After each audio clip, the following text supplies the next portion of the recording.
আমি শেয়ার করছি আপনাদের সঙ্গে দক্ষিণ ভারতের একটি রেসিপি, যে রেসিপিটা আপনারা খুব সহজে খুব অল্প উপকরণ দিয়ে বানিয়ে নিতে পারবেন। এখানে ভাত নিয়ে নিয়েছি এক বাটি, যার যেরকম ভাত লাগবে সেরকম নিয়ে নেবেন।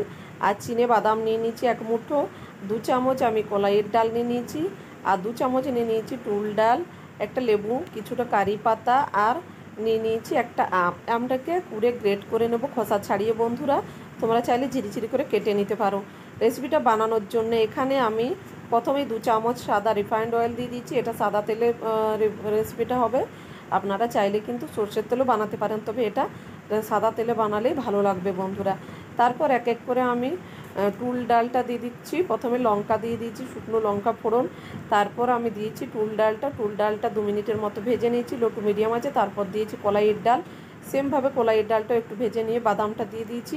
বাদামটা দেওয়ার পরে আমি এখানে দিয়ে দিয়েছি যে আমটা গ্রেট করে রেখেছিলাম, সেই আমটা একটা গোটা আম দিয়ে দিয়েছি। নাড়াচাড়া করে স্বাদ মতো নুন আর হলুদ দিয়ে একটু মিশিয়ে নিচ্ছি। আর এখানে হাফ লেবু দিয়ে দিয়েছি আমি কেটে, লেবু রসটা। তারপর বেশ কিছুটা কারি পাতা দিয়ে দিচ্ছি।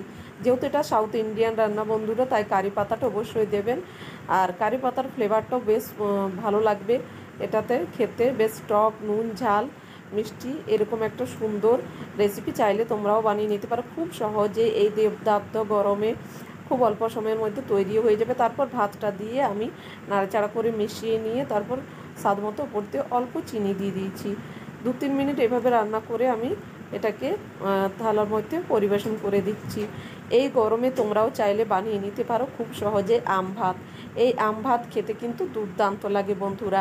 এই গরমে তোমরা কিন্তু লু থেকে বাঁচার জন্য এই রেসিপিটা বানিয়ে দেখতে পারো।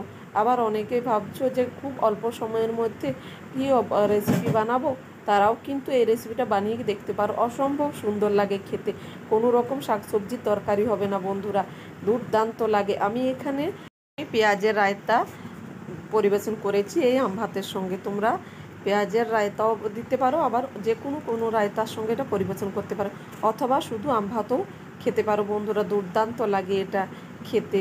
গরমে লু থেকে বাঁচার জন্য এই আম ভাতের রেসিপিটা একবার ট্রাই করে দেখতে পারো, অসম্ভব সুন্দর। ছোট থেকে বড় সবাই কিন্তু চেটে পুটে খাবে বন্ধুরা। রেসিপিটা বানানো খুব সহজ।